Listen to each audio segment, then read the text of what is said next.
We always love tailgate tips, especially when we get them from someone who's actually played on the field, including as Chicago Bear at Soldier Field in 1994. Former NFL running back Merril Hoge is here tonight to give us a scoop on perfect watch party necessities. Merril, thanks so much for being here.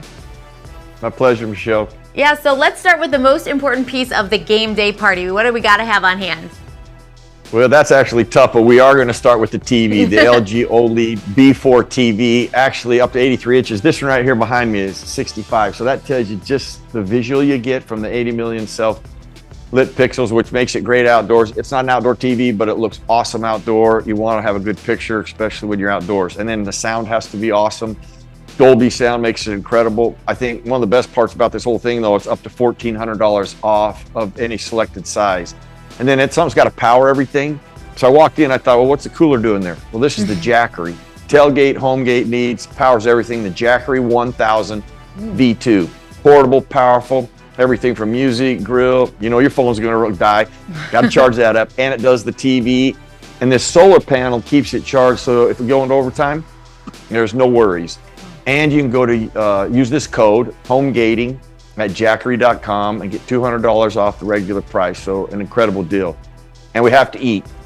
The visual's enough, but the new Double Sonic Smasher, premium cheeseburger, $7, hand smash, made to order, Angus beef. And I tell people, it's easier to buy a bunch of these than to make them. And it's easier on you. And then the Cricut Joy Extra, the DIY smart cutting machine. This right here cuts up to 50 materials, vinyl, cardstock, and iron-ons. It made this. And very small, so you don't need a big room. You can move this around. And if you're artistic, I mean, if you're pretty good at it and you work at it, I mean, it'll be a great thing for your tailgate. You custom team logos, players' names, decals, koozies, posters, you name it. You can merch everything up and support your team. And you put this all together, you have an awesome pregame before the game. Yeah, I feel like you got and everyone you know involved. one thing, I'm sorry, it's under $200 too, so it doesn't cost a lot. Ooh. And you can do a lot of things with it. Yeah, I bet that'll get everyone involved. Even the maybe not so, football fanatics in your family, they're going to be the decor fanatics. And so they're going to make sure everyone is looking good and having fun at the tailgate party. True story, Michelle.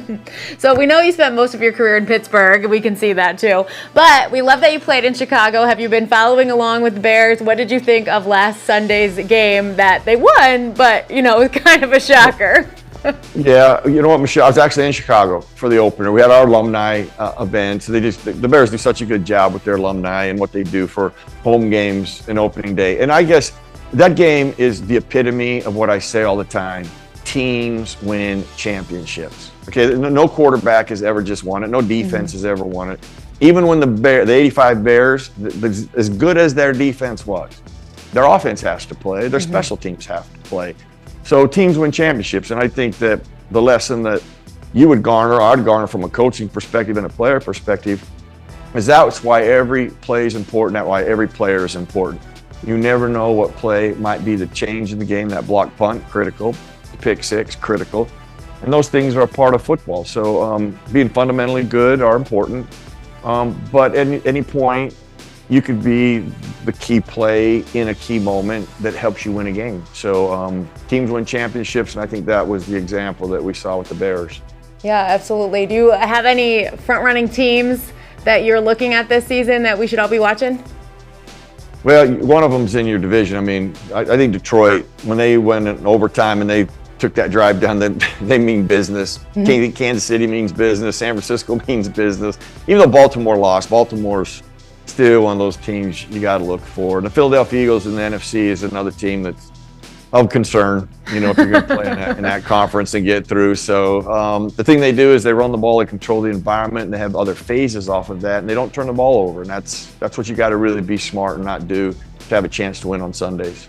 Do you miss playing on the field, or do you kind of prefer? Okay, you miss it. When I was back, honestly, Michelle, when I was back, I was like, one of my favorite player was Walter Payton. So when I went as a free agent to the Chicago Bears, it was like I played for my favorite team, my two favorite teams, and just wish I'd have been able to play longer with the Chicago Bears. But my experience there and my memories will last forever.